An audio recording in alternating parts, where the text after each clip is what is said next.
mean, I may well be your Polish mother. What are you going to do about it? What are you going to do about it? Probably be a little concerned, genetics-wise. More intrigued. Why would you be concerned genetics-wise? We look nothing alike. If you're my mother, I must have your DNA. I mean... Unless you adopted me at birth. That's possible. That's possible. But I feel like I would have had more childhood memories of you. You know? Maybe. Hello and welcome back to Our Podcast Sucks.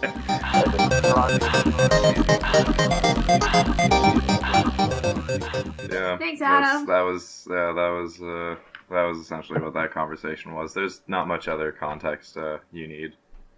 That's there one never way really to start is. off. Yeah, there really isn't. Yeah. So, I guess we could start off with some follow-up. Adam, what did you think about my significant other's makeup application and execution of the costume? Since that was the bulk of our episode last time. Oh my god. If you'll recall, I said that I figured it would be more or less horrifying. Yeah. No, he was so sparkly and pretty. Oh man, no, he was just a fucking beautiful, just a vision of beauty.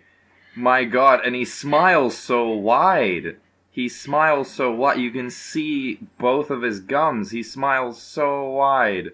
And it's so weird to see that with like, otherwise it's normal, but like with the makeup, it just looks unnatural.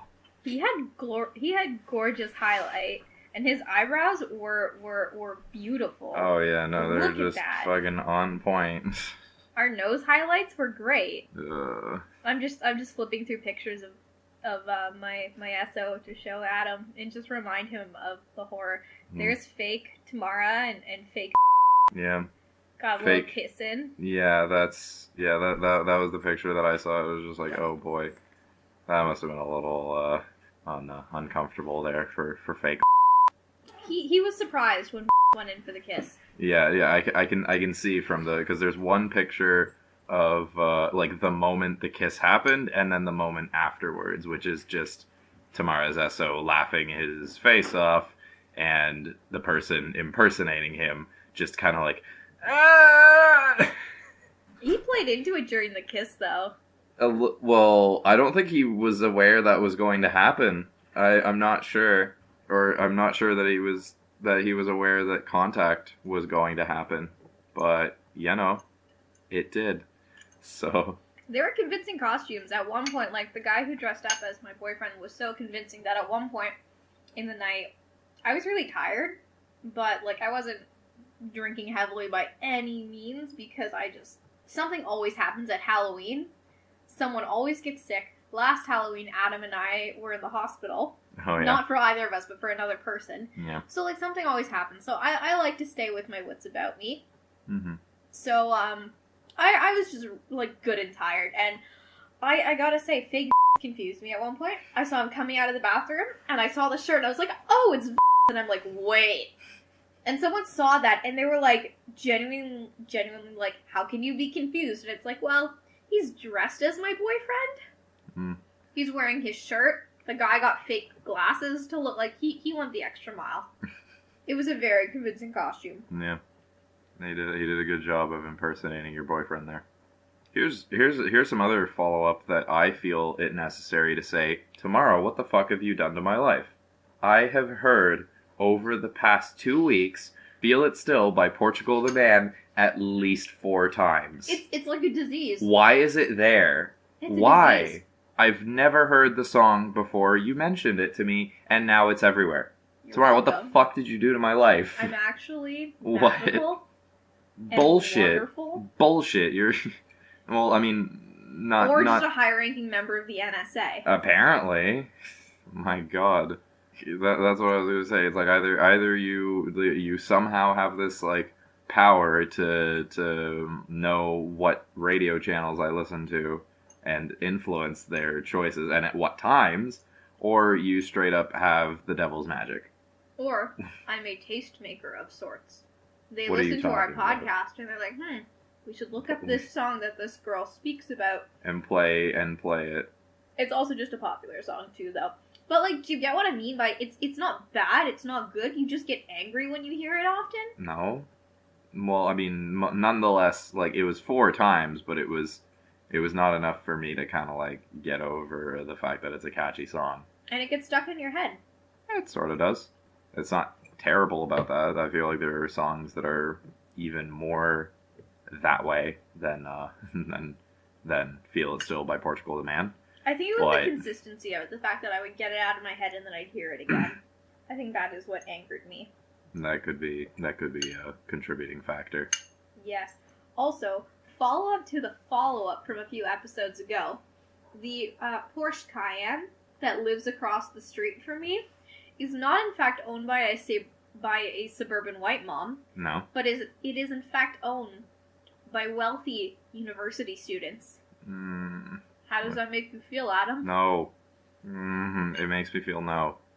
It makes me not want to just and they're in Guelph, and it's just like, what do you if you're like an Ivy League kid who got in based on money, just go to a place where Ivy League kids get in based on money. Don't go to the school where we pride ourselves on our annual truck or tractor pull. Fucking, what are you doing here?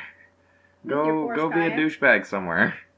Go be a douchebag where it matters. Yeah, go be a douchebag where it matters. There are plenty of loose pannied first years that would just love to get to know you.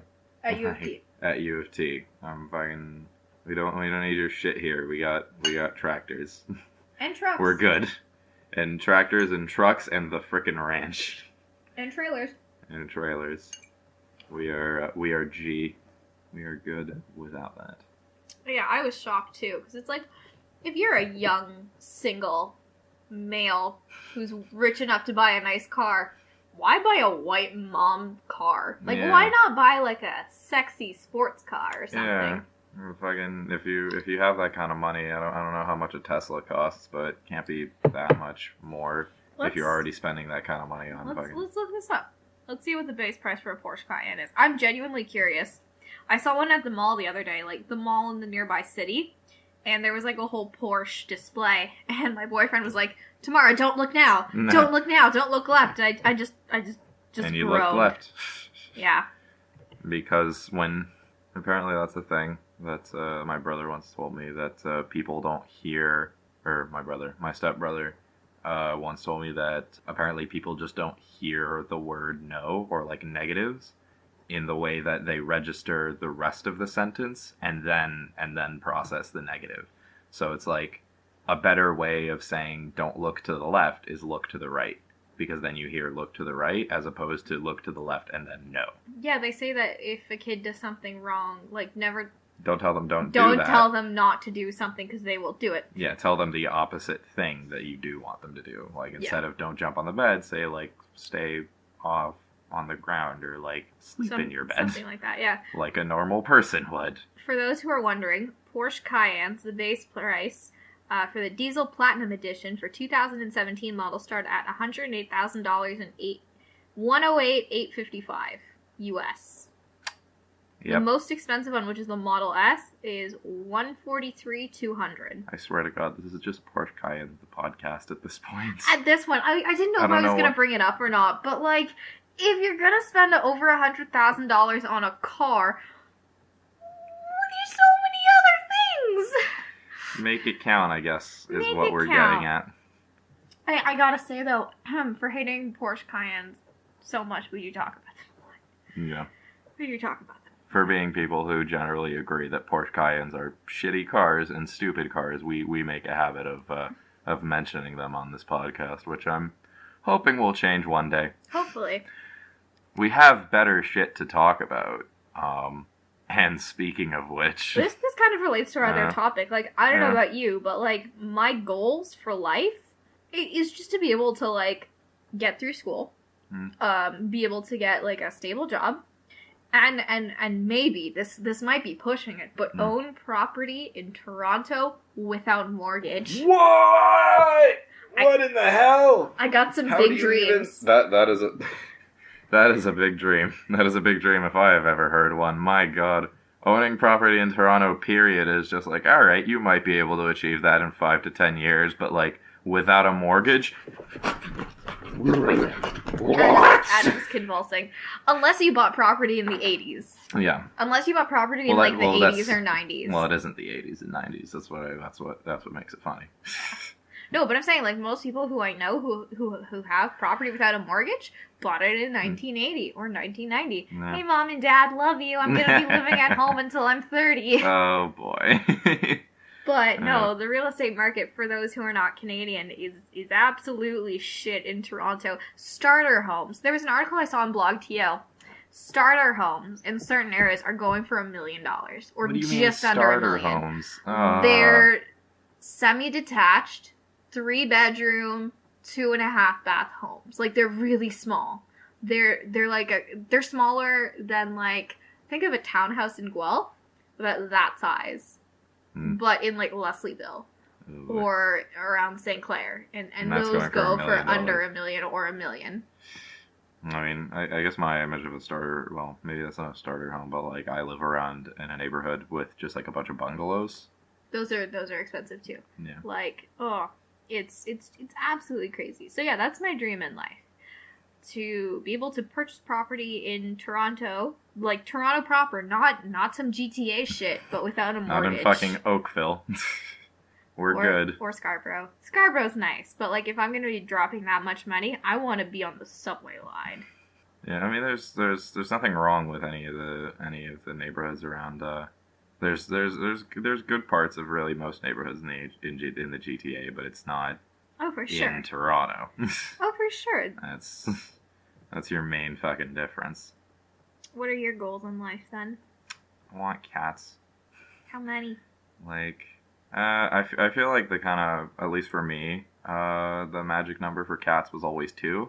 Because then they keep each other company, but they don't, like, completely ruin everything uncontrollably, at least. I feel that. That's a good number. And 2 cats is, like, the best part of 2 cats, having a cat sitting on each arm.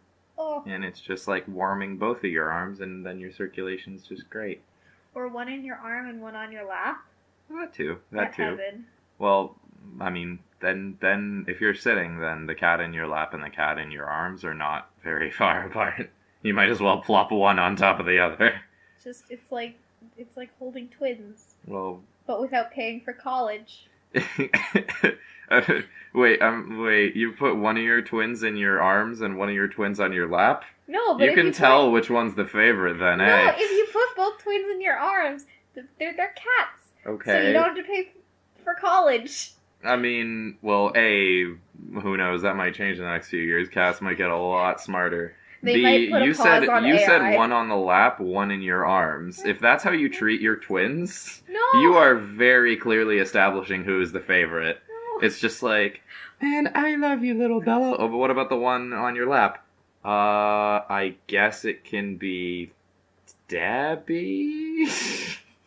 It's a dude. Debbie. Debbie it is. I don't care. I'm looking at my favorite one. I mean, like, I'd alternate. What? I'd alternate. Okay. Alright. But... I mean, that's something of a system. Hey, future kids, if you're listening, I love you both equally. Oh, man. Maybe our future kids won't even, like, listen to YouTube, or if we ever do end up putting this on iTunes, maybe they'll be replaced by completely different, budding software companies. Like the Zune. The Zune will make its comeback. The Zune will come back better than ever. That's what they're doing right now. They're in underground labs plotting their takedown of the Apple capitalistic system. They're sitting there brandishing or sharpening the pitchforks of revolution. They are the new Bolsheviks. They are the Zunaniks. Somewhere. You go somewhere in Silicon Valley, and it's just fucking, like, covered in red banners. Soon. Hey,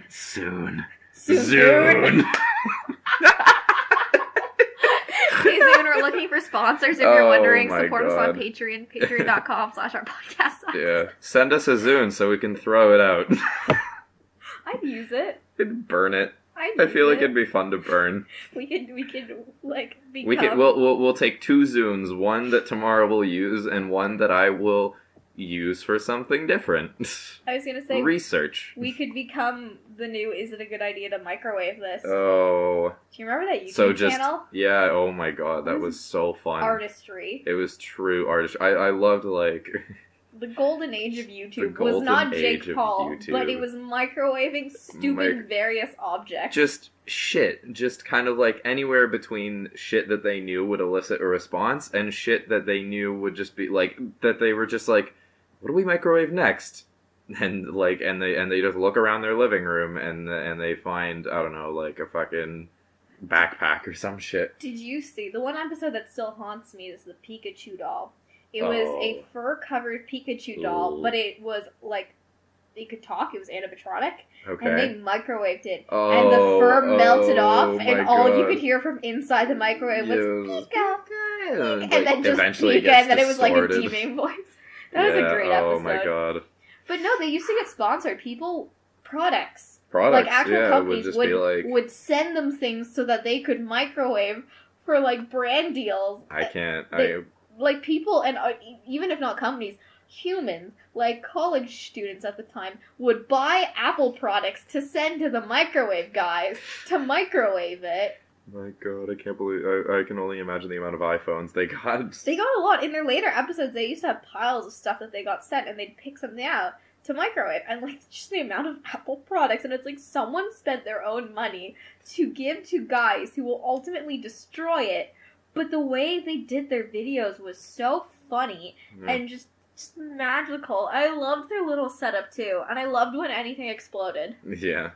No, I always like their setup, and I like I don't know what it was about the format of the videos, but they were just like hypnotic to me. Like I could watch like 7 or 8 in a row without a problem. And they were really low budget, which I loved too, and that made it feel more authentic. Like, you see, like, Jake Paul, who, like...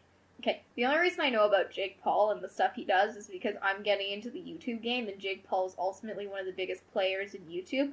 So I feel like if I'm trying to understand the environment of YouTube right now, it would be stupid to not look to Jake Paul as someone who's a douchebag and ultimately a disgusting human, but he's living solely off of YouTube income, and he's making bank. Yeah. He also has a very disturbingly active fan base of young girls.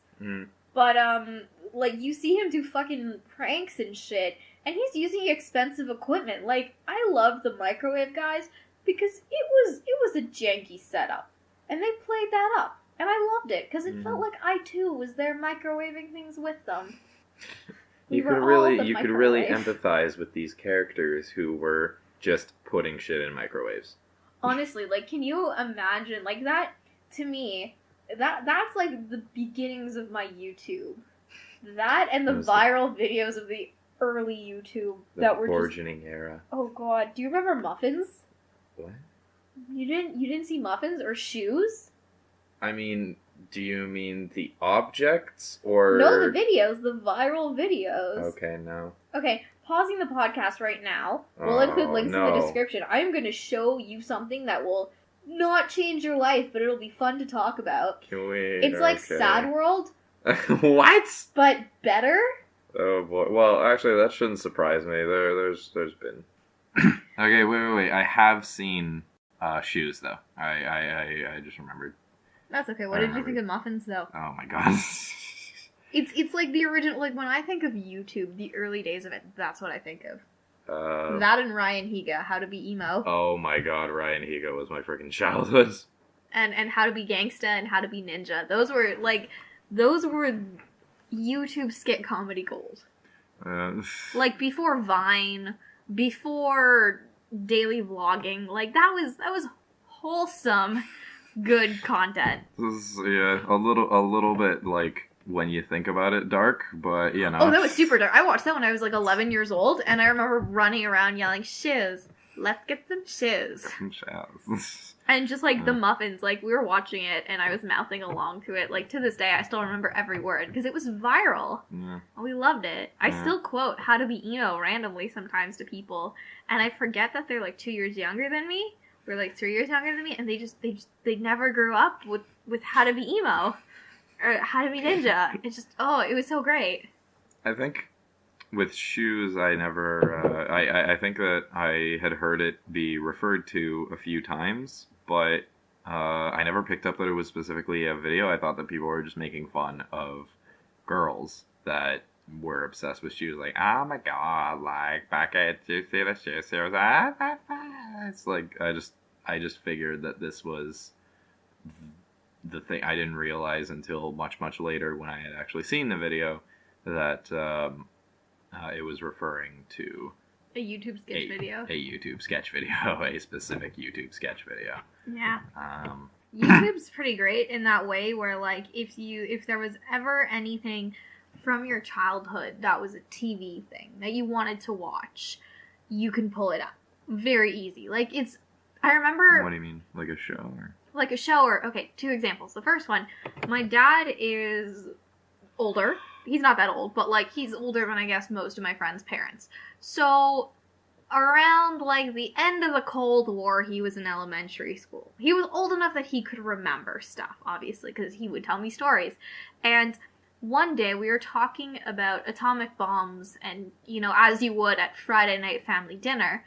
And he was talking about how when he was a kid, he used to have to learn the duck and cover method, because that would protect you from the atomic bomb. And there used to be PSAs and videos about what to do in case the bomb was dropped, because for those who don't know, the US and Russia, and by proxy Canada, were in a Cold War. No missiles were actually dropped. There were some hot wars. That's a history podcast, which, I mean, I could talk about, because I like history. But for lack of time right now, pretty much, Canadians had to prepare in case the bomb was dropped. And they didn't really know a hell of a lot about nuclear bombs because, you know, only 2 had really been dropped. 2 or 3. And so they thought that the best way to protect yourself in case of a nuclear bomb was to duck and cover.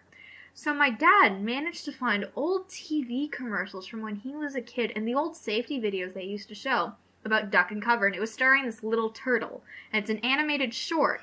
And, like, that's so incredible that he could find that on the internet. Like, you could go to the 60s. Like, there's stuff like that still that's been archived. But in even more recent times, I don't know if you ever remembered this, but do you remember those weird PSA ads that they used to play on Canadian TV on, like, TVO Kids? Oh, I think I remember. I was about to say, while you were talking about your dad and the atomic bomb things, I was just like, oh, I see what you mean. Like, the way that when we were younger, there was the frickin' closet hippo. Yeah! Oh my god, House Hippo scared me! It's weird because in thinking about it in retrospect, House Hippo didn't register to me. I didn't know what it was talking about. I was just like, what's the point of this commercial? Because I was like, it wasn't that I believed that house hippos existed. Well, really, it was just a creepy thing. I was just like, oh, what are you talking about? No, obviously that's not real. What's the point of this? It just scared me that, like, that was a possibility, but we couldn't get into the whole the media's bias, be careful what you're consuming, which was the point of that PSA. The Canadian government had a program, I want to say, in the late 90s, early 2000s, where on national television, they created a series of Canadian-produced and directed personal safety ads. So it covered everything from not consuming too much TV time. Do you remember that one with the fucking TV that's like, you should go outside? It's just like, you should probably go outside. I'm your TV. And there's like weird shit going on. Like his face at some point turns into a cheetah. It was weird. And then there was the House Hippo one, which is don't believe everything you see on TV. I think that was the actual tagline. And then there was the one, this fucked me up, but good. The, you wouldn't steal a car. Oh, yeah. You wouldn't murder your friend. You wouldn't illegally download a video. Yeah. You wouldn't steal from Hollywood. Yeah, so there was... It's just like, piracy is stealing, and that didn't influence my morality in any way afterwards on that discussion. Yeah. I still feel like piracy is not that big a deal. My favorite one my favorite one was the one where they had the little boy being chased by all the girls in this really catchy Italian song in the background. Like, Lupe Fiasco, da da da da da. And the point of that was, you should exercise more. Oh my god. Because the guy loses his breath really quickly, and then he gets tackled, like, dogpiled by these girls. Well, not dogpiled by these girls. Nonetheless surrounded. Yeah, he was surrounded, and it was just like, oh no, and I don't remember the point of that. He was just standing there amongst these girls that were all, like, weirdly paying attention to him and making kissy faces at him, and his face just said, like, oh, man, no, this is the opposite of what I wanted to happen today. And oh, it's great. I love that picture, because even as a young child, I wasn't, you know, in any way sexually mature, but I was pretty much like, yeah, girls are good. Girls are a good thing. It'd be nice if girls, you know, spoke to me. That guy didn't get the same message. So that guy apparently didn't get the same message. So, like, when they put this up on TV, I was just like, at that point, I was cognizant enough to kind of realize what their actual, what they were trying to get across, and I'm just like, no, that's not gonna... Can't relate. That's not gonna convince me. That sounds like the exact situation where I do want to pretend to be like, oh, ha, ha, oh, I guess I'm out of breath. Guess you have to pay attention to me now. Yeah. Do you remember the one where it was like, do your own thing, and it was like, I like bugs. I like cool stuff. And then there was one where it was like, oh god, there are two of them. I might be confusing them or thinking they're the same one. It was also the one where it was like, the kid was a magician, and all you hear is, Mom, Eddie cut me in half again. Oh, I think I recall. It was like, follow your own passions.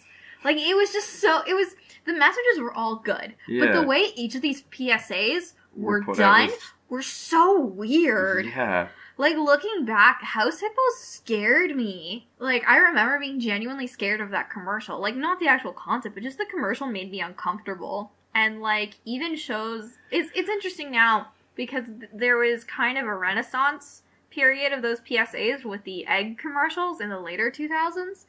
They made weird egg commercials, like it was the Get Cracking Canadian Dairy Farmers. Oh yeah, they weren't as weird as the PSAs. The PSAs were very much a 90s thing, and they're very much Canadian too. Like, I saw a YouTuber who I really like discuss weird Canadian TV shows, and I was like, man, I forgot that these were only Canadian. And I made a reference to them last year. One of my roommates was Bermudian, and Lord knows what he was doing in Guelph. I still don't understand his reasons for coming here to this day. Like, he went from a tropical paradise to a hick town. Shivering. Like, it gets cold. We're in the snow belt here. Yeah. Like, and poor guy would be really cold. But I remember talking to him once about the PSAs, and he's like, what are you talking about? And I'm like, you didn't have the weird TV that was clearly on some psychotic meds? And he's like, what are you... So I showed him them, and he, like, I vividly remember him sitting there vaguely dumbfounded, being like, what did I just consume? Like, he thought they were memes. He thought that they were, like, he thought they were contrived by our generation. I'm like, no, the government made these. The government paid to put these on television, on children's channels, to teach them moral lessons. Yeah, no, I can see how you would think that this is just some weird, trippy, don't hug me, I'm scared kind of thing. But, like, my lord, they were so... Especially that one, I hadn't recalled it until now, but yeah, the one like, Mom, they cut me in half again. It's just like, whoa, I guess that's how you... a little bit. Like, it got a little dark, and also just like, how is that getting people to... follow their dreams? Yeah, how is that getting the message across to kids that you should follow your dreams when your sister's complaining to your parents that you have once again dissected her? Yeah. Or bisected her. Yeah. Come on, Adam, get your story straight. Jeez. But yeah, if you're listening to this and you're not our family and friends and you're not from Canada, what are your thoughts on these PSAs? Yeah. From what we've crudely described. Comment some weird shit that was on your TV when you were young too. I'm sure that this differs like region to region. Like, I will say the only country so far whose PSAs are more metal than Canada's are Australia's. Oh, I can only imagine. Did you ever see that one PSA where these kids skip school and then they Die? end up in a minefield and blow up. Yep. And it's this girl covered in blood, Yep. crying on a beach, and it's like, stay in school, kids. And it's like, Yeah, because holy shit. Like, God, only in Australia are kids probably likely to to skip school and go to a beach and just happen upon a minefield on a beach. Yeah. Like, what the fuck? It was either like stay in school or read the signs or something. It was something very benign in nature compared to what the PSA was. Yeah, compared to like the I feel like the realistic risk to the sort of risk that you'd be running by doing what they had done was not equivalent to a minefield. I think it was actually read the signs. Yeah, it was something. Or both. It had undertones of both. Yeah. But like, I remember they had also the stay alert, stay safe PSAs too. Do you remember those? I remember It was like a those. cartoon lion and cartoon bunnies. I don't know if they were PSAs. I know that they showed them in my public school. I remember seeing them on TV because I still do. I watched a lot of TV as a child, and I remember seeing that on TVO Kids during the day. But from, again, like, comment below if you had any, because I spent a lot of time in the States as a child, too, and I never saw anything quite as weird as Canadian PSAs. Yeah. Like, the morals were solid, I guess. Like, follow your dreams. Don't believe everything you see on TV. Yeah. Stop watching TV. Stay away from sexual predators. Yeah, but it was never in such a way like, hey, like, I can only imagine a group of, like, white-collar executives sitting at a board meeting, and this guy in the big chair goes, all right, Terry, what are your proposals for this PSA? And he goes, it's a cartoon TV that yells at children aggressively about him not being able to go outside, and that kids should go outside. And he changes his face to various TV channels. It's going to be great. We're going to do it in this great cartoon style. The animation's going to be vaguely, reminiscent of bad 80s, but it's going to be aired in 1998, 1999, and we're going to put it on every hour. And all the executive hears is animation every hour, go outside.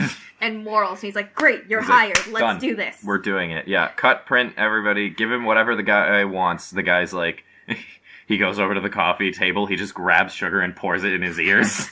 He's like, I've hit peak. I bet you that's what happened. He calls and he's like, Mom, you'll never guess what happened. I got the PSA ad. I'm gonna live out my dreams of... His mom's dead. Because Eddie cut him in half again.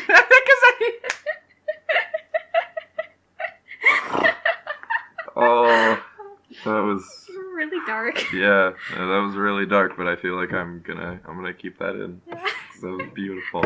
I love the image of this dude just being like he's pitching this to this executive, and he's like looks like a normal person for that like 3 minutes that takes him to pitch it. Yeah, the Shark Tank interview. And as soon as he gets off, like one eye just goes right towards his ear. Or he's driven to madness by the editing process. By the editing process of it, like he's just like he has to choose these images that the channel shows. Did one of the channels that the like little animated TV flip to, wasn't that a corrida? Like a Spanish bull fighting sequence? Yeah, there was a cheetah running, there was pure static, and then by default I think he was gray or static. He was gray by default. Okay. But you know what else was really weird too? As a Canadian, like a weird Canadian thing that is as hard, if not harder, to explain to someone who didn't grow up in our time period in Canada, was Nanalan. Oh. What's the point of that show? It's a small green girl who lives with her grandmother. There's really no words except for Nanalan and Bowser. And it's Rouser. It's Rouser? No, sorry, it's Russell. It's Russell? That's his name. Yeah, that's what his name is supposed to be. Russell. It's just like, Rouser! There's two words in that entire There's two, show. Yeah, Nanalan and Russer. But she goes on adventures with her dog, and all she does is scream. And her, like, the way the puppets are done, because it's puppets, is that her mouth opens so wide, you worry that her jaw is just gonna unhinge. It is unhinged. The puppet opens at a 180-degree angle. And whenever she says Russer, it's just like, Russer! Yeah, her whole face just goes, like, behind her back. And she's like, Russer! Russer! It's actually a really good, like, I pride myself on my capacity to do high-pitched voices. There was a really funny, again, the same movie critic that did the PSAs critiqued Nanalon. Yeah, And yeah. it was hilarious. He's So- like, she's on some hard drugs, Some man, and her hard parents shit. died in a car crash Yeah. because the opening scene takes It's the place only thing in a that makes car. sense.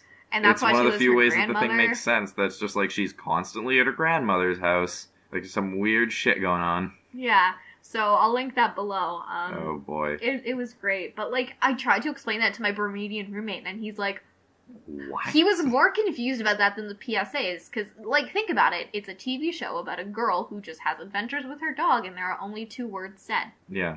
and they were like For the entirety. for the entirety. It was like 5 Otherwise, minutes long. there's gibberish. I think her grandmother speaks gibberish. Yes, Otherwise, it just goes like Nanalan. kind of like the adults in the Charlie Brown cartoons, the Peanuts cartoons. Yeah. Are we dating ourselves by like referencing that? Are they still in the air? I Which remember ones? watching them. Wait, The I'm sorry. Peanuts. Oh, the Peanuts? The Peanut cartoons. I think they're done. Yeah, they finished a while ago, but I think that's very much a like only 90s kids remember. Oh Only god, 90s don't kids say that.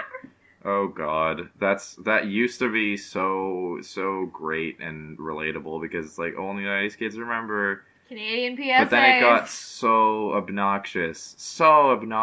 Like when it started getting elitist, like hooray, you were born in the 90s, but like only 80s kids remember like what, I don't know. It became a competition. The real estate market being acceptable. My favorite is when the only 90s kids remember became super popular. Then there was the contrasting name, only 1900s kids remember. 1900s kids remember. Begging It's for great. food. The The automobile creating. World War One. Oh boy.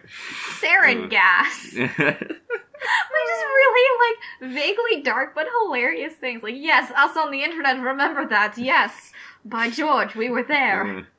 But, wonderful time. Wonderful time. What a glorious time. What a glorious time it was to be alive. But I find myself saying it more and more now, unironically, and not in an elitist way, because I either spend time with people who are older than me by enough years that the stuff I consumed as a kid, they wouldn't have consumed at that point, or I'm talking to people who are 4 or 5 years younger than me, and again, different consumptions. Like, I have my neighbors back home are right now 16 and 15 respectively, and they're like my younger siblings. Like, I grew up babysitting them, and like, we're close, and like, now we're bona fide friends.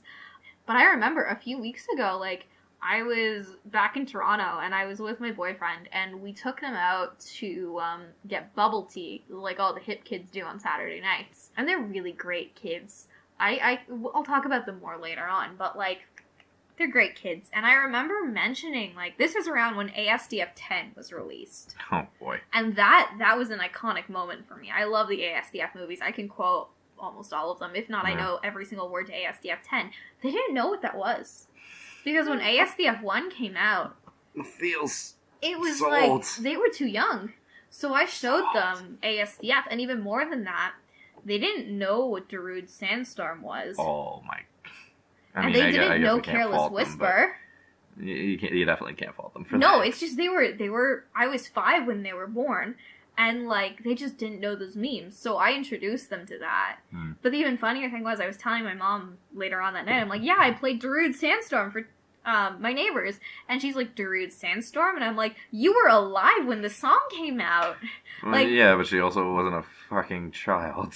She wasn't. Like, my mom was having me when Darude Sandstorm came out, like, it was around, like, the 80s. I was born in 95. Like, she was already at the point where she was like, Darude Sandstorm was in the 80s? I think. Let me look this up. I What? could be misinformed. Or is it in the 90s? I would say that it's well into the 90s and possibly even the 2000s, because I still remember Darude Sandstorm being played at a bowling alley at my birthday one time. Really? Yeah.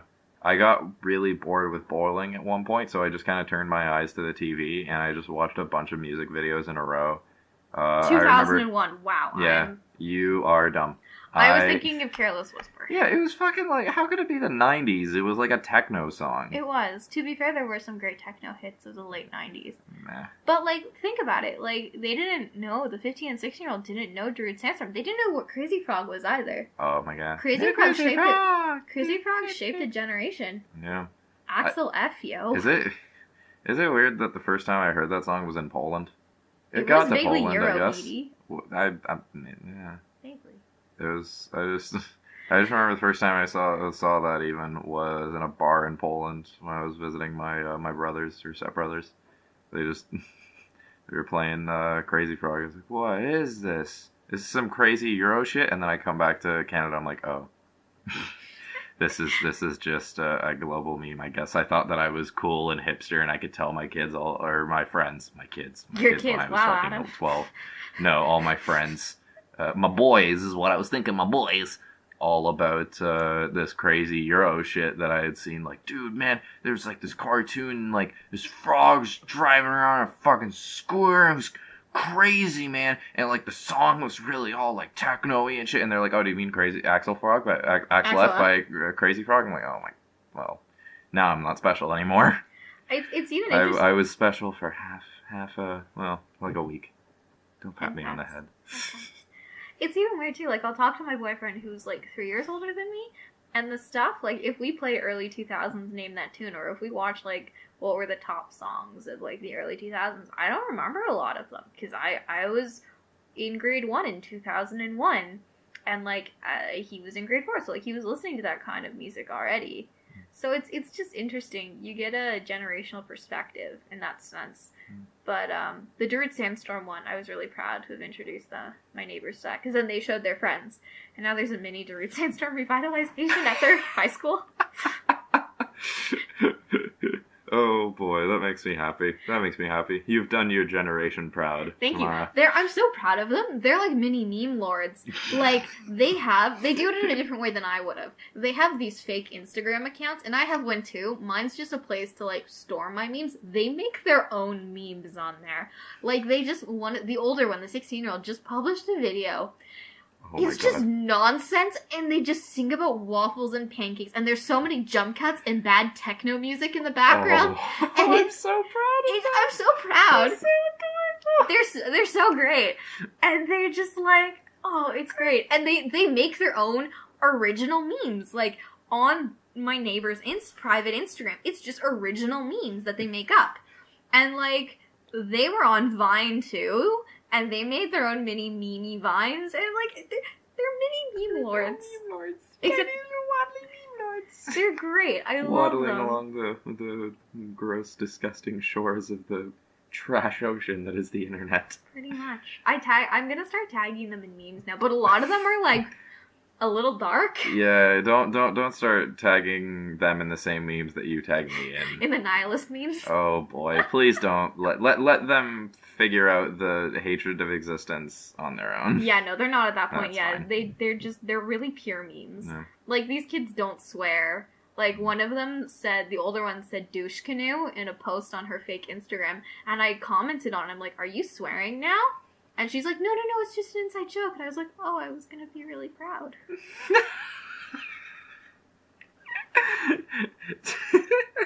That's a perfect bit.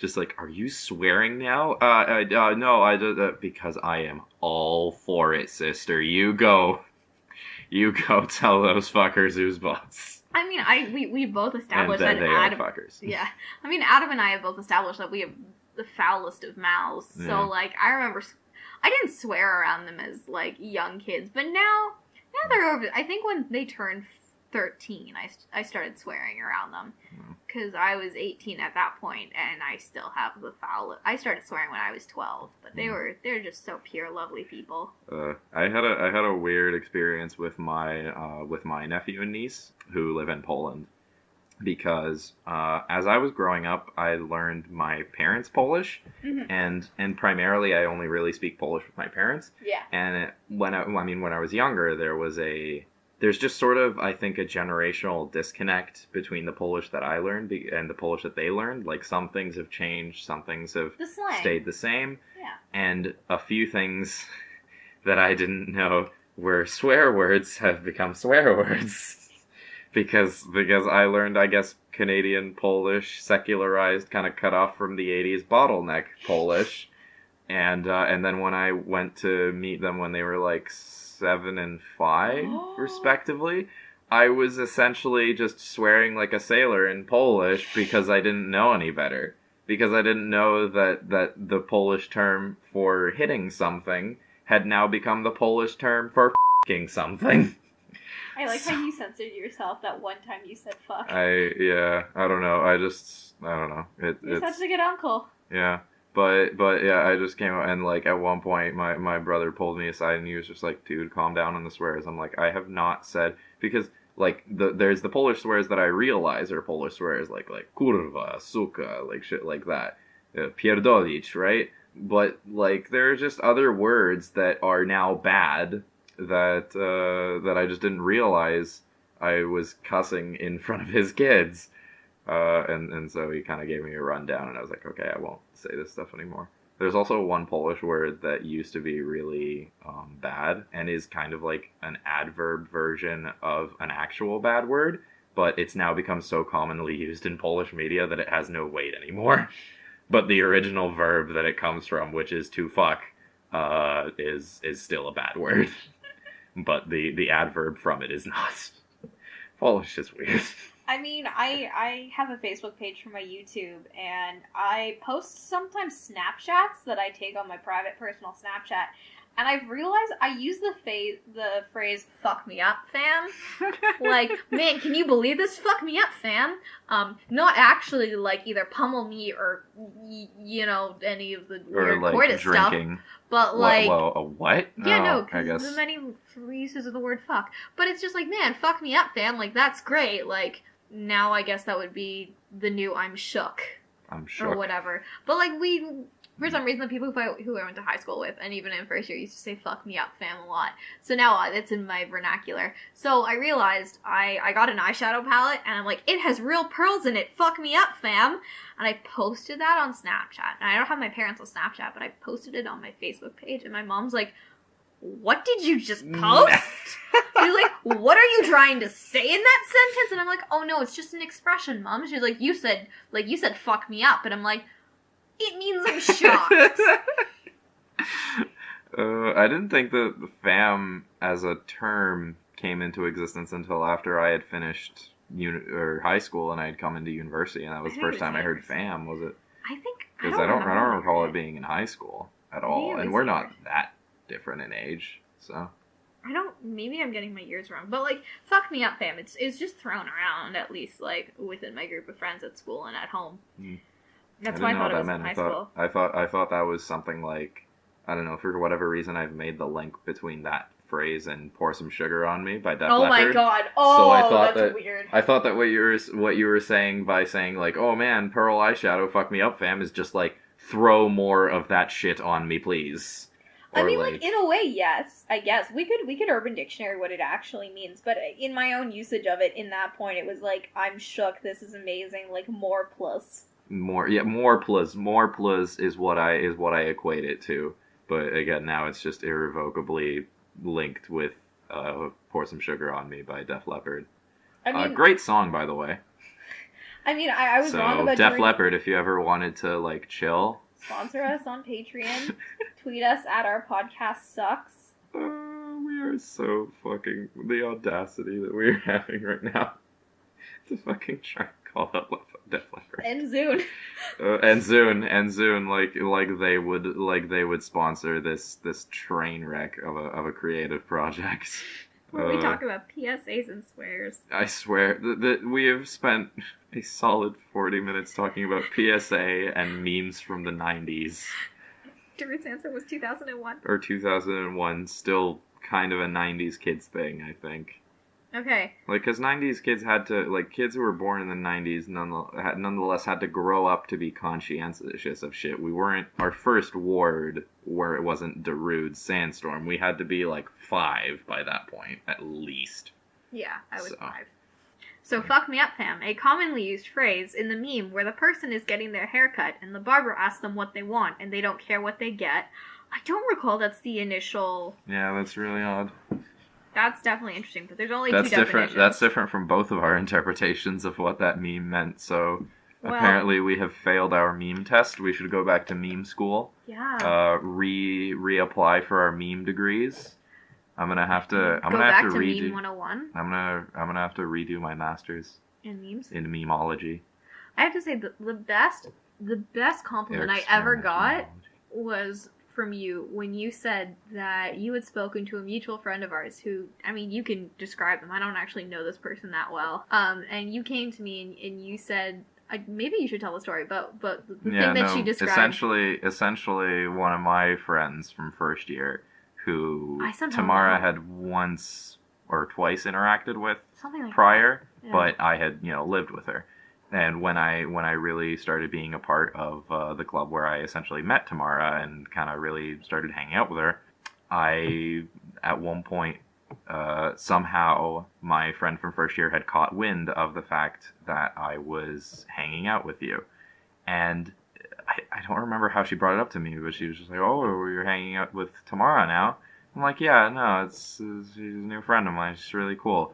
And she said something along the lines of, I remember talking to her once or twice. Is that girl like a walking meme or something?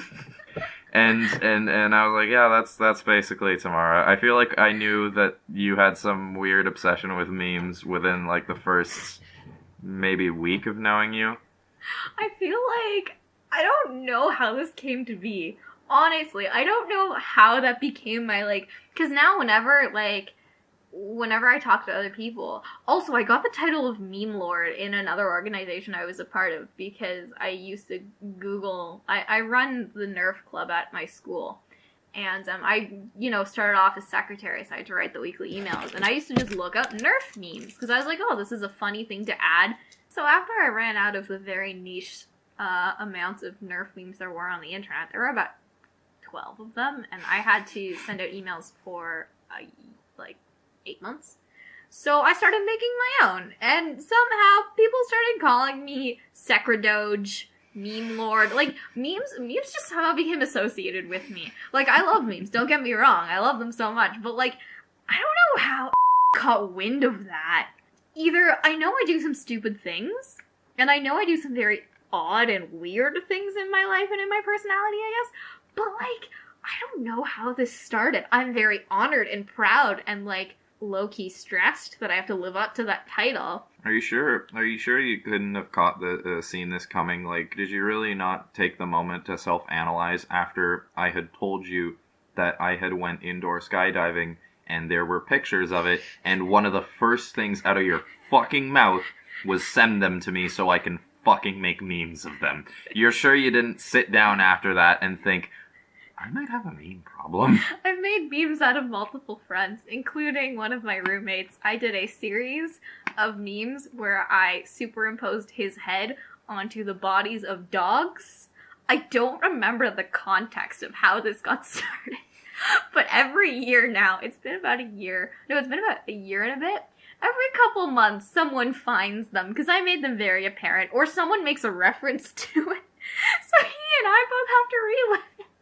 And there's not just one, I made 10 of them, I think, of very young dog breeds. I have too much time on my hands, and it's not photoshopped well, it's photoshopped really poorly. So, when it was his birthday, I of course had to bring them back up again from, the hellhole I put them in. He didn't talk to me for 2 days after that. Oh no, I never deleted them, they're magical. But no, I don't know. I don't know how that became a thing. The memes I did of you were actually really funny. It was based on Living on a Prayer. It was, whoa, we're halfway there. Whoa, Adam in the air. There's a picture of Adam skydiving. Gold. Comedy gold, mind you. Absolutely. I fell out of my chair laughing. I saw that on Facebook because she posted it on Facebook, and my God, I was so entertained. I was tickled pink. My God, I fell out of my chair. I just fell backwards out of my chair, laughing, so much laughing, always laughing. You were really funny. I once wrote one of the flash emails for another club that Adam and I worked on. I once wrote one of the emails in highlighter yellow Comic Sans, and we hadn't heard back from anyone all year about things, but when I sent out that email and I included... My God, the clapback. We got 3 emails going, why are you secretary? Please stop. Unsubscribe me now. I put up with too much of this. I didn't think it was that bad. Highlighter yellow Comic Sans, Do you everybody. not remember that? I got 3 emails I recall back. that because you told me, and I was like, I really don't know what you expected, Tamara. These No are one- people who live on the internet. No one had responded to any emails the entire year. And, like, I also included some, like, I frequently wrote in Comic Sans. I genuinely do like the font. But, like, I don't know how I acquired the title of a walking meme. Like, meme lord is one thing. Like, yes, I spend a lot of time on, like, Reddit and 9gag, and I have an active collection of memes on my phone that I enjoy looking at. But, like, I don't know. I don't think... Am I that much of an actual meme as a human? Not in my, like, in my mannerisms and what I do. Take a second to listen to the sentence that you just said. Realize that most people don't have an active meme collection on their phone, and tell me the answer to that question. No, but, like, a walking meme is different than a person who knows a lot about memes. There's a difference. You reference them all the time. No, I don't. You tag me in memes all the time. That's because- You're the only person out of all the people that I know, a majority of which I make dank meme jokes with, that tags me in dank memes. You live, breathe, I swear to God, if I were to take one of your freaking cells, I would find, like, if I were to unravel your DNA and try to translate it into, like, pixels and colors and shit, I would probably get a Doge meme, like, from your genome. I swear to God, if I were somehow capable of translating your genetic code into an actual picture, I would get some cat videos. Such RNA much wow. Oh my lord. 2 RNA for you. Do you hear what I am saying? 3 RNA 5 me. Need I fucking say anything else? No, but like you can know a lot about memes and like know a lot of stupid videos on the internet and really love Gabe the dog. Like really love Gabe the dog and not be a meme yourself. But people have called me a human meme. Like there's a difference between the two. Do you think Tamara is a walking meme? Comment. Like, subscribe. Like, subscribe. Mostly comment because I legitimately want to hear if like, do you guys think truly that somebody whose immediate reaction to pictures, I think, in general, is to make memes of them? Is that a walking meme, or is it not a walking meme? Viewers, listeners, I open it up to you. Prove me right. I don't think what I do is that weird. It's memey. it's hilarious, but you have to admit that it's not par for the course. Don't people randomly Photoshop their friends' faces into weird things for fun? No. Okay. I mean, well, Photoshop friends' faces into things is like, I mean, sometimes I feel like some people have fun with wedding photos or something, like Yeah, weird shit, like they it's get not together that at a weird. family reunion. Not many of them are into popular memes, and not many of them are just like any photo of anybody. No, I don't have like an active collection of memes of friends. The only people who I've turned into a meme are you, Nerf people, like 2 people from Nerf. I had people come to me and ask me to make them into memes. Oh, and Steven. You had little memelets I had go little up to you, memelets. ask you to take them under your wing. Someone asked, they're like, hey, can I be the Nerf meme this week? And I was like, sure. And they're like, this is such a big honor. I'm like, no one reads these emails, but sure.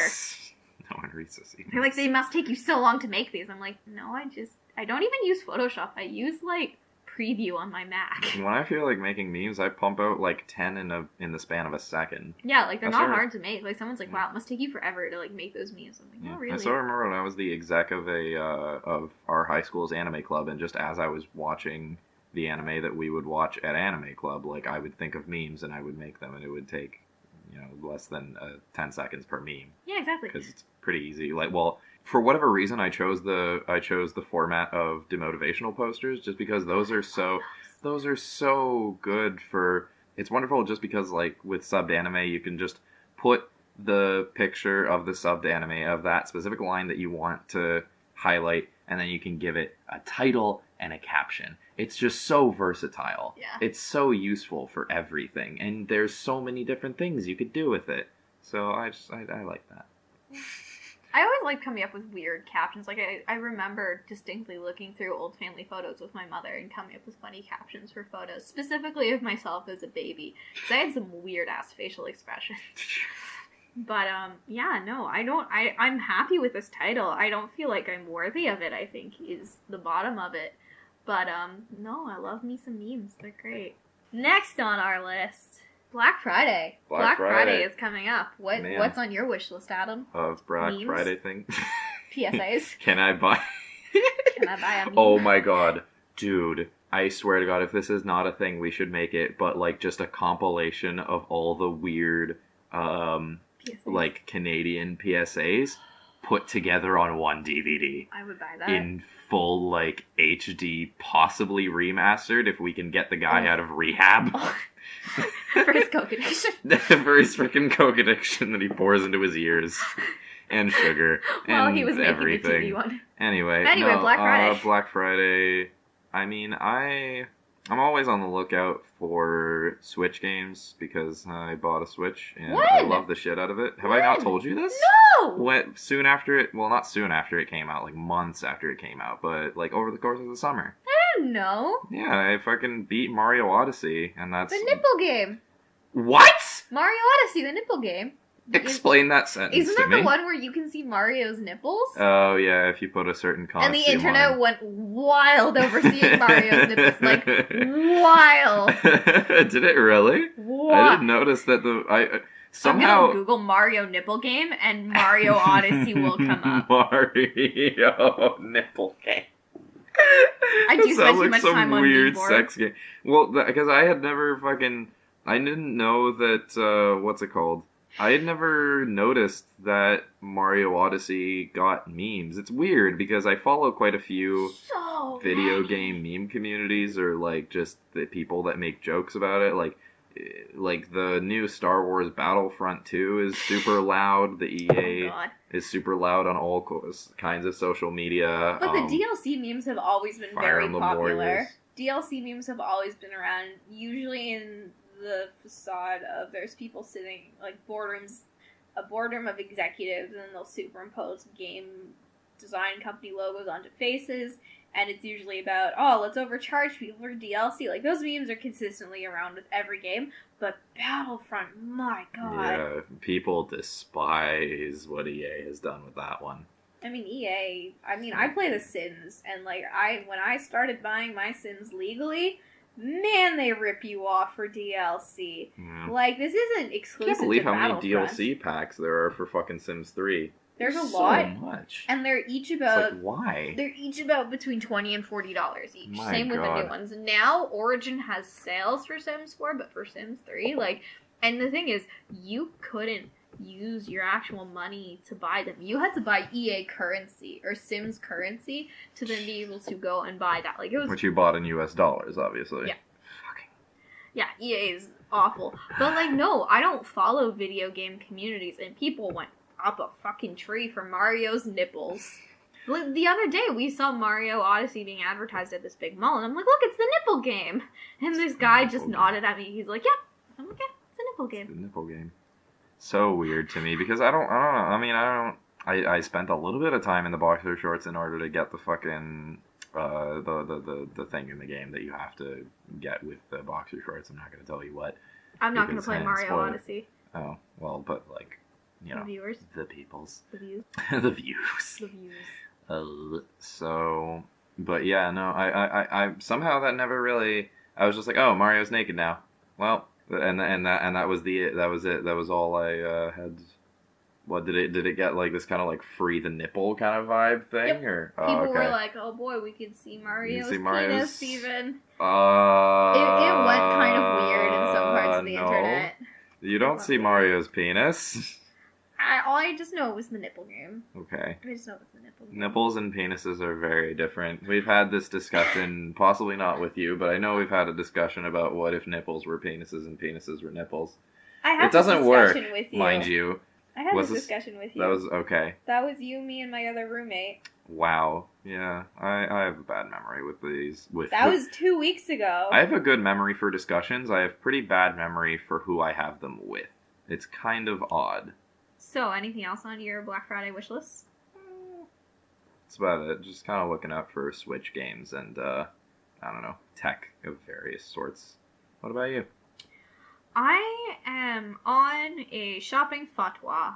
I am not buying anything more because my birthday is in 8 days, and there is also Sephora's twice yearly sale. Well, this one, they have 2 sales a year, but this one you get 20% off. That's the most of a discount Sephora will ever give you. So I went a little crazy, not gonna lie. I mainly bought practical items, though, to be fair. I bought a couple of, like, fun items, but I'm pretty online shopped out. And, like, I'm looking to buy a camera, and I guess Black Friday would be a good time to buy it, but I don't know what camera, and I don't want to drop that much money on my own right now. Fair enough. I'd rather, pardon? You could also, you can, like, look into it. I'm sure you can research that. Yeah, that's my plan. I have been researching it. It's a thing. I just am not ready to, like, drop that much money on something right now. But last year, Black Friday, I bought a decent amount. And, like, the thing is, I regretted it, and I couldn't return a lot of the stuff I bought, because I bought it from stuff in the States that otherwise I normally wouldn't have bought, because it would have been expensive. So, like, I don't know, this year, like, I bought a lot of makeup, and, like, the other thing, too, is the only things I want to buy are the things that I'd like for my birthday, which I asked for my birthday, so hopefully someone would buy me something. I'm not getting you a camera. I don't expect it. No, Adam, what I want from you, I don't need a gift, but if you felt like buying me a gift, I would love a Cool Cat Loves You shirt. Unabashedly, I would wear that in public. I'm sure you would. I want Derek Savage to follow me on Twitter. I follow him on Twitter, and his... You want to follow back? His tweets. If you don't know what Cool Cat is, look it up. It's an ex-Playboy model who goes by Daddy Derek, who created a children's comic and then live-action movie about a cat, Cool Cat, which is his son, who's most likely a furry. Oh boy. Teaches kids moral lessons. Oh boy. But the moral lessons are kind of muddled, like, bullying is bad, but if you bully a bully, it's okay. Have you ever seen Cool Cat Saves the Kids? Oh, okay. So, like, this kind of 2 wrongs make a right thing? It was a wild ride, Cool Cat Saves the Kids. He also is producing the movie Gun Safety for Women, which is, I'm so excited for that to come out. Oh boy. I really like meme things, so, like, Cool Cat's great. And he has merch, too, and you get a free copy of the DVD when you buy a shirt, and, like, damn, I want it so bad. Of course you do. It has, like... It's not like you could sell the fucking DVD yourself. Oh, no, I will watch that. I will watch it so hard. Oh, my lord. And it has Eric Estrada in it, too. And I don't even know who that is. He's like, let me pull him up. You'll know him. Okay. He's like an older Latino actor who either is a friend of Daddy Derek or his career has really plummeted. Oh boy. Eric Estrada. Oh, I think I've seen him once or twice. So it sounds like for Black Friday, we're mostly looking at tech and more memes. Ooh, and more memes. If not, what would also be an acceptable birthday present would be the entire Neil Breen DVD box collection, including Fateful Findings, I Am Here Now, and shoot, what's the third one that he did? It's like the Jesus Robo one. Oh boy, I mean, You all have I can't imagine that. Is it just 3 movies? Yeah. Oh, so maybe that's not even that expensive to buy. Double Down. Gotcha. Double Down, I Am Here Now, and Fateful Findings. It is. Oh, and he had a new one called Pass Through. I'm so excited. Incredible. Neil Breen is amazing, and his movies are awful, but they're so. It's like The Room. It's so bad, it's good. It's so bad, it's good. To the point where actually watching The Room is just, like, we say so bad it's good, but, like, actually sitting through The Room, I've done it. It's a nightmare. It's a nightmare. To me, it was just one of the most painful things I have ever had to live through. As somebody who, I mean, I'm not a connoisseur of fine cinematic art, but my God, that was an actual nightmare to watch from beginning to end. God almighty, I never want to do that again. I think we should do a podcast episode of us watching Cool Cat Saves the Kids. Oh, okay.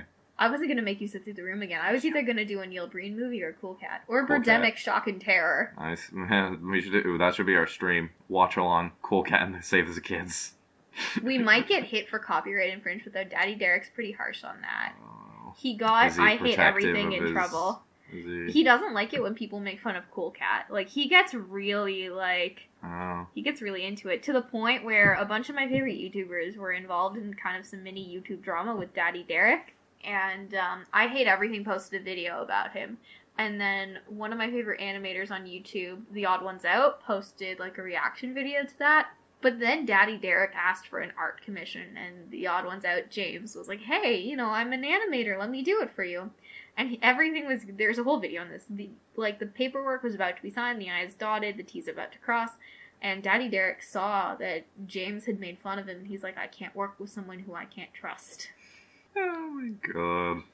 So, They made fun of my children's movie, teaching kids morals.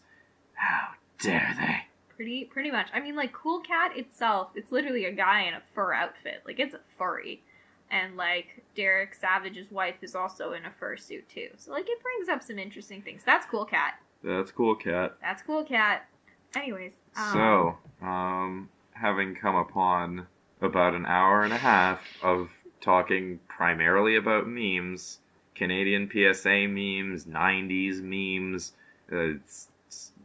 follow-up memes, it's just you being a meme. This is very much the memes podcast It is. episode. I'm okay with it. We've had fun with this. There's one last thing I wanted to touch on that is meme related. And So we're not breaking the theme We're that not we've breaking the theme. worked so hard over the past hour and a half to establish. I was gonna say, I think the person responsible for my meminess is my mother. Shout out to Mom if you're listening. You blame her for so much shit on this podcast. Jesus, you blamed her for swearing. You blamed her for your naming of webkins. To be What fair, are you? every time she hears that I talk about her on the podcast, she's like, well, you're not wrong. How could you possibly attribute your obsession with memes, specifically nihilistic ones, to your mother? I'm not saying the nihilistic ones, I'm just saying memes in general, because as a child, my mom, for many, many years, whenever we were in the car, we had a cassette player, because we were a hip car. So we had a couple of tapes that we'd alternate. We had about 12. We'd alternate 12 or 13 throughout the year. Some of them were holiday themed, but when that holiday passed, we had some other ones, which were classical music, but they'd add in lyrics to it. So, I don't know if I've ever shown you this before, but the CD is called mentioned it. Beethoven's Wig. You can listen to it on Spotify. And it's classical music by Beethoven, Bach, Mozart, Franz Liszt, you name it. But it's the stupidest, memeiest lyrics on top of it. Like, Beethoven's Wig is like that da-da-da-da, his, what is it, that his 9th symphony, I think? Something like that. Something. It's one of his symphonies. So, they just add in, the lyrics. Beethoven's wig is very big. It's very big. Beethoven's wig is very big. And then it just, spirals into this whole thing about things he can put in his wig. And, that's what I grew up listening to. That was my favorite thing.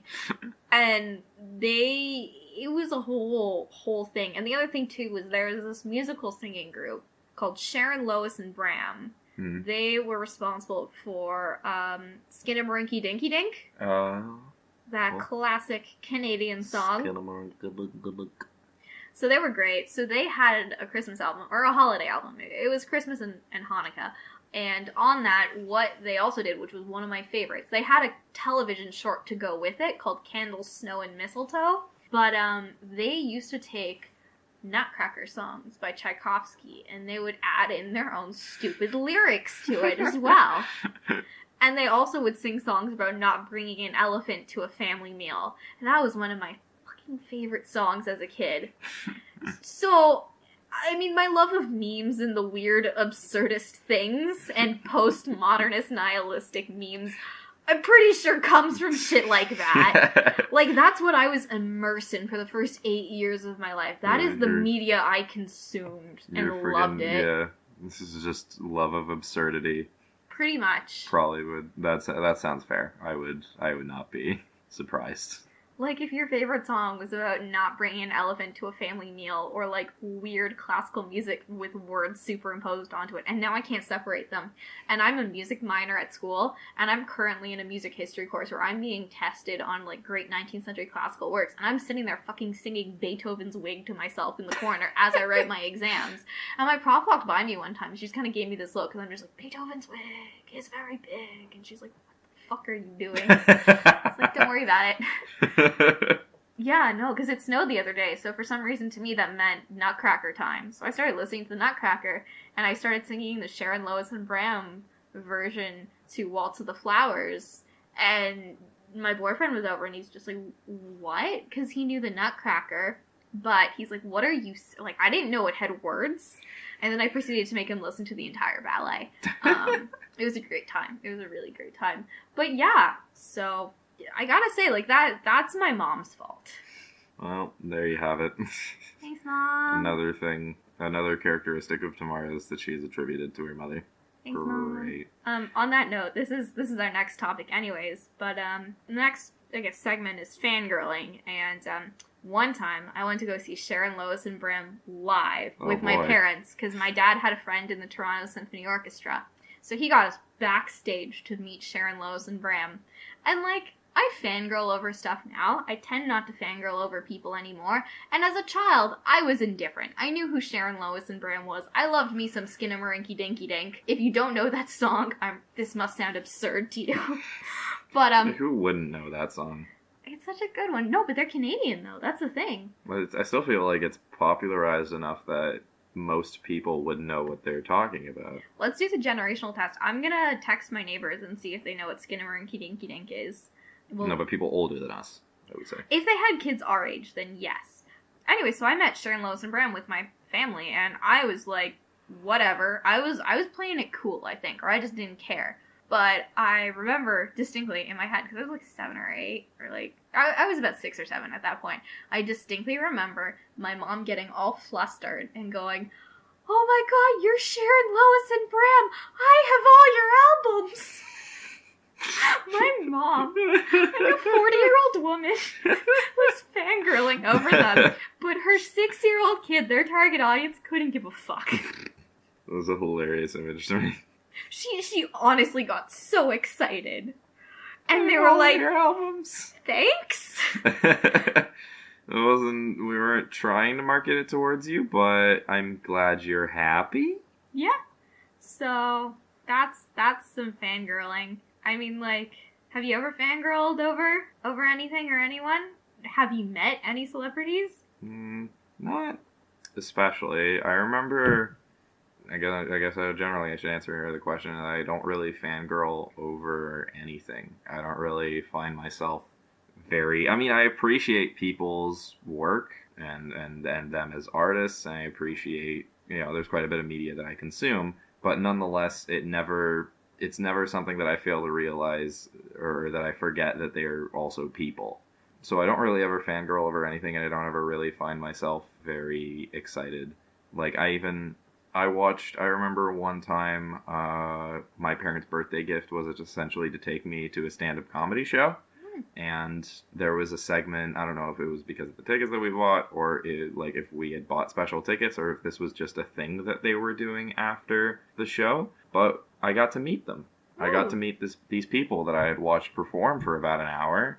And even when I was 16 at the time, I wasn't like... You're not that impressive, stupidly, like angsty teenager shit. Yeah. I was just kind of like, these are people. I friggin' shot the shit with them for the minute that I got to talk with them as everybody else was in line to fucking suck their rocks off. Whoa there. and I just kind of shot the shit with them, and they were just like, oh, you took that pretty, like, blasé. I was like, I don't... Like, not them, but my parents afterwards. When we went away from them, my parents said, well, you took that pretty nonchalantly. I was like, I don't know if it was nonchalance, but rather respect for the fact that they're also people, and they're not defined by their work, and that I can talk to the people inside the character without, without, like, I have a clear image between the two. Mm-hmm. So, I guess I never really fangirl over anything. Partially because of that, partially because I don't know if I really deeply, deeply love anything quite so much. What about, you went to go see the Billy Talent last year in concert. I didn't. You didn't? No, that was everybody else. Oh, okay. Yeah. So I was gonna say, I had the opportunity to go with them, and I was like, nah, I don't want to drop $70 for that. So I stayed at home and, I don't know, I guess quilted.